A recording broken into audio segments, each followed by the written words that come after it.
فقیروں کے پاس ہے، فقیروں کے چاہنے والوں کے پاس ہے۔ ہاں، اگر تم سید ہو، غیر سید ہو، اپنے پاس رکھ سکتے ہو۔ رکھنے کے بعد اپنا حق یاد رکھنا ضروری ہے۔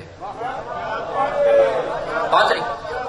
ہاں، سید بھی رکھ سکتا ہے، غیر سید بھی رکھ سکتا ہے، لیکن جس نے بھی اپنے پاس کاسا رکھا ہے اس کو پتا ہونا چاہیے کہ اس کا حق کتنا ہے، اپنے حق سے تجاوز نہیں کرے۔ سمجھ میں آ رہی؟ اب میں تھوڑا سا بیان کرنا چاہ رہا ہوں کہ کاسا کیا ہے۔ کاسے کے دو رخ ہیں، دو رخ سے پیا جا سکتا ہے۔ ایک رخ ہے تھوڑا سا بڑا، ایک رخ ہے تھوڑا سا اس سے چھوٹا۔ بڑا رخ ہے سادات کا، چھوٹا رخ ہے امتی کا۔ علی چاہتے ہیں کہ اگر سید ہو تو چھوٹے رستے سے نہیں آنا،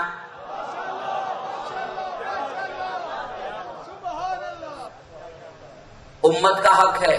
سادات سے کہا گیا ہے امت کا حق تم نے نہیں کھانا، امت سے کہا ہے سادات کا حق تم نے نہیں کھانا۔ اور فقیر کی پہچان یہ ہے کہ اس کے پاس دونوں راستے ہوں تو وہ پہچان دے یہ میرا نہیں ہے، یہ میرا نہیں ہے، میرے پاس آ گیا یہ اس کا کرم ہے، مگر میں جانتا ہوں یہ حق میرا نہیں ہے، کسی اور کا ہے۔ سمجھ میں آ رہی نا بات؟ اب یہی وجہ ہے کہ جس کسی کے پاس علی آ رہا ہے ہر طریقے سے آ رہا ہے، پر تمہیں سمجھنا ضروری ہے، تمہاری سمجھ کے لیے یہ ضروری ہے کہ تمہیں پتا ہونا چاہیے تمہیں علی کہاں سے لینا چاہیے، تمہیں علی کتنا لینا چاہیے۔ اب ذرا قابل غور بات یہ ہے، چونکہ ہم فقیروں سے ہمارا تعلق ہے اور فقیر کی بات نہ ہو تو ہماری بات تھوڑی سی ادھوری رہتی۔ اپنے آپ سے ایک مرتبہ اپنے گریبان میں جھانک کے پوچھو تم بننے کیا آئے ہو۔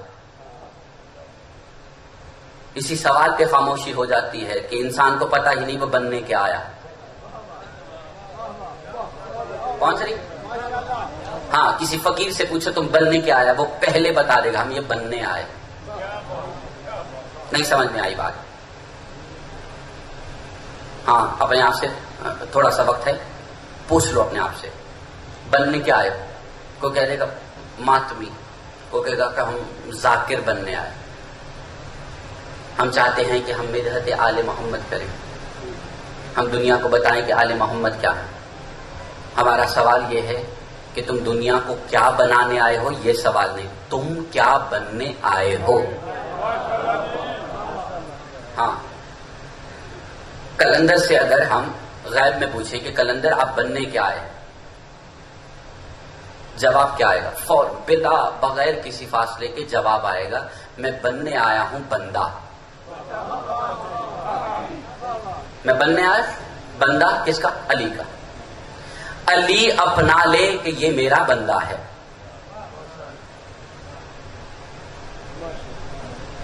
پہنچ رہی بات؟ کوئی شاہ شمس سے پوچھے بننے کیا آئے، کہ ہم تو فقیر بننے آئے۔ ہاں، کائنات میں اگر آپ کسی سے پوچھیں گے کہ کیا بننے آئے ہو اور وہ یہ کہے کہ میں تو شیدائی بننے آیا ہوں،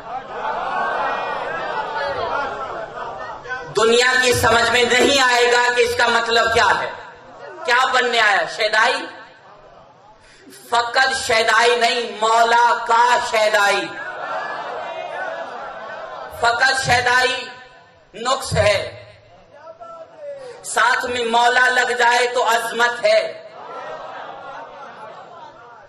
اکیلا فقیر بن جائے تو یہ ذلت ہے، مولا کا فقیر بن جائے تو یہ عظمت ہے۔ پہنچ رہی ہے بات؟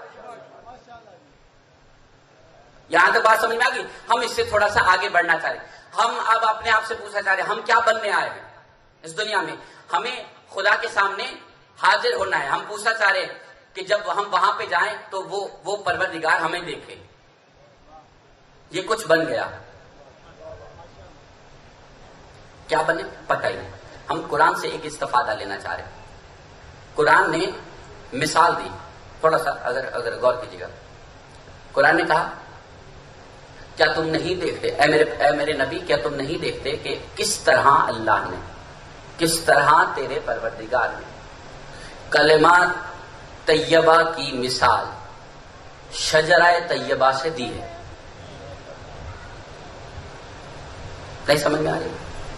اے میرے محمد، کیا تم نہیں دیکھتے کہ تمہارے رب نے، تمہارے پروردگار نے کلمہ طیبہ کی مثال شجرہ طیبہ سے کس طرح دی ہے کہ جس کی جڑیں ثابت ہیں اور شاخیں آسمان کی طرف؟ کلمہ طیبہ کی مثال دی ہے شجرہ طیبہ سے جس کی جڑیں زمین میں ثابت ہیں۔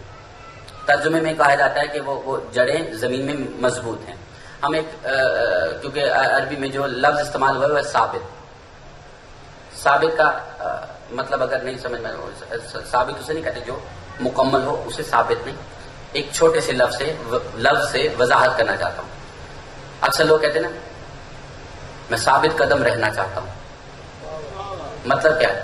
جہاں پہ قدم ہے وہاں سے 1 انچ بھی ادھر ادھر نہیں ہونا چاہتا۔ وہ جس کی مثال دی ہے شجرہ طیبہ کے ساتھ، اللہ نے کہا اس کی جڑیں اتنی زمین میں مضبوط ہیں کہ 1 انچ بھی ادھر ادھر نہیں ہوتی۔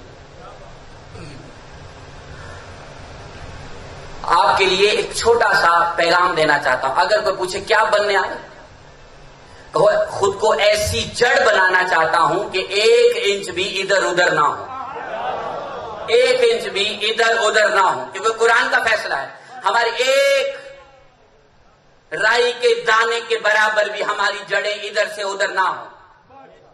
ہم تو یہ بننے آئے۔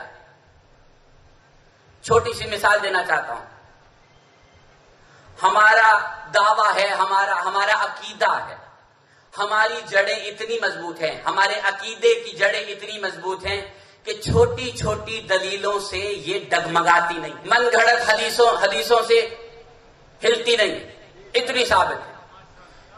ہمارا تعلق ہے فقیروں کے ساتھ۔ فقیر اسے کہتے ہیں جو دکھا کے منواتا ہے،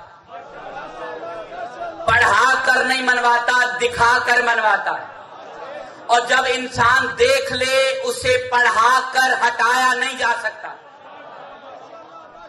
جو دیکھ لے اسے پڑھا کر ہٹایا نہیں جا سکتا۔ اب ہمارے پاس ایک قانون ہے، ہم نے کیا بننا، ہماری جڑیں اتنی مضبوط ہیں اسے ایک رائی کے دانے کے برابر بھی ادھر ادھر نہ کیا جا سکے۔ اور جب جڑیں اتنی مضبوط ہو جائیں تو شاخیں آسمانوں سے باتیں کرتی ہیں، شاخیں آسمانوں سے باتیں کرتی ہیں۔ ہمارا تعلق جس جماعت سے ہے، جس فقیروں سے ہے، وہاں پہ جڑیں اتنی مضبوط ہیں کہ شاخیں آسمانوں سے باتیں کرتی ہیں۔ نہیں سمجھ میں آ رہی بات؟ قلندر کی مثال دوں، وہ زمین پر رہ کر آسمان میں فضاؤں میں دیکھتا ہے کہ کیا کیا ہے۔ نہیں سمجھ میں آ رہی بات؟ ہم تھوڑی سی آسان کرنا چاہ رہے ہیں، اگر آپ کی توجہ پوری میری طرف ہے، ایک مرتبہ مل کر صلوات پڑھ لیجیے بآواز بلند۔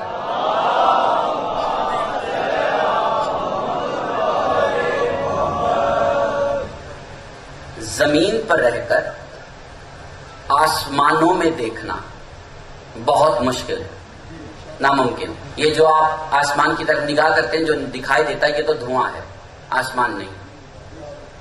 اس آنکھ کو اللہ نے یہ طاقت ہی نہیں دی کہ وہ آسمان کو دیکھ سکے، یہ تو دھواں ہے، اندھیرا۔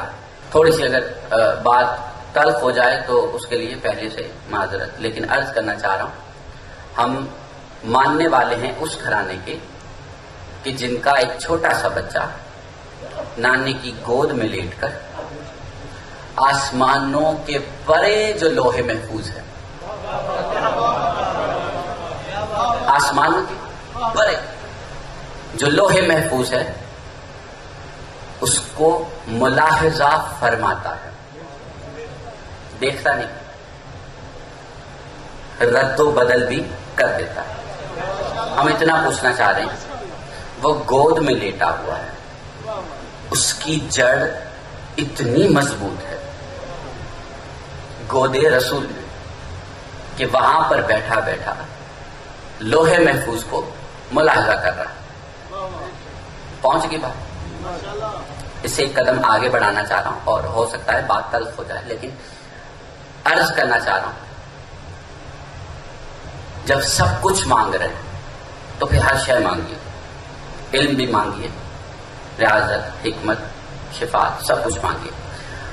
یہ جو فقیر ہیں یہ عام دنیا سے تھوڑے سے مختلف ہیں، یہ آل محمد سے پھر ہر شے مانگتے ہیں۔ وہ چاہتے ہیں ہمیں اتنی نگاہ دے کہ ہم یہاں پر بیٹھ کر آسمانوں کے راز بھی دیکھ سکیں۔ پہنچ رہے؟ اس کی چھوٹی سی مثال آپ کے سامنے رکھنا چاہ رہا ہوں۔ آپ میں سے جتنے بھی آپ تشریف فرمائے انہوں نے زندگی میں کم از کم ایک مرتبہ کسی فقیر سے دعا ضرور کروائی ہو، آپ نے کسی نہ کسی مسئلے کی خاطر۔ بات عجیب ہو رہی ہے تو ہونے دیجیے، لیکن بات ذرا غور سے سنیے گا۔ کبھی نہ کبھی زندگی میں ایک مرتبہ کسی فقیر سے دعائے خیر کروائی ہوگی۔ جس کسی بھی فقیر سے دعا خیر کروائی ہے وہ جب دعا کرنے لگتا ہے تو وہ اپنی آنکھیں بند کر لیتا ہے۔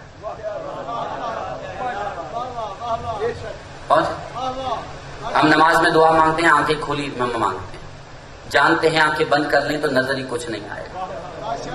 فقیر ہے جس سے آپ دعا کرواتے ہیں تو وہ دعا کرنے سے پہلے اپنی آنکھیں بند کر لیتا۔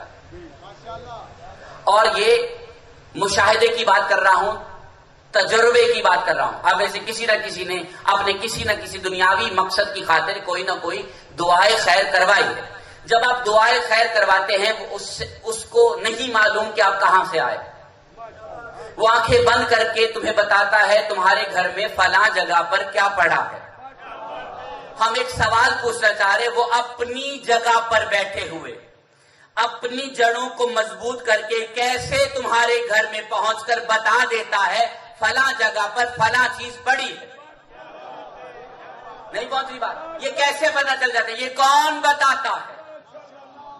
ابھی ہم عرض کر چکے ہیں، علی بناتے ہیں تم اگر بننا چاہو، علی بناتے ہیں اگر تم بننا چاہو۔ پہنچ رہی؟ یہ بات سمجھ میں آ رہی ہے نا؟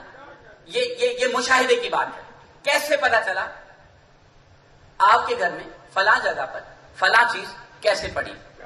نہیں سمجھ میں آئی بات؟ وہ فقیر تو وہیں بیٹھا، اس کی جڑیں وہیں پر ہیں۔ جس کی جڑیں مضبوط ہو نا اس کی شاخیں پھیلتی ہیں، اس کی شاخیں پھر پھیلتی ہیں، اور جڑوں سے رزق شاخوں تک پہنچتا ہے، شاخوں سے رزق جڑوں تک پہنچتا ہے۔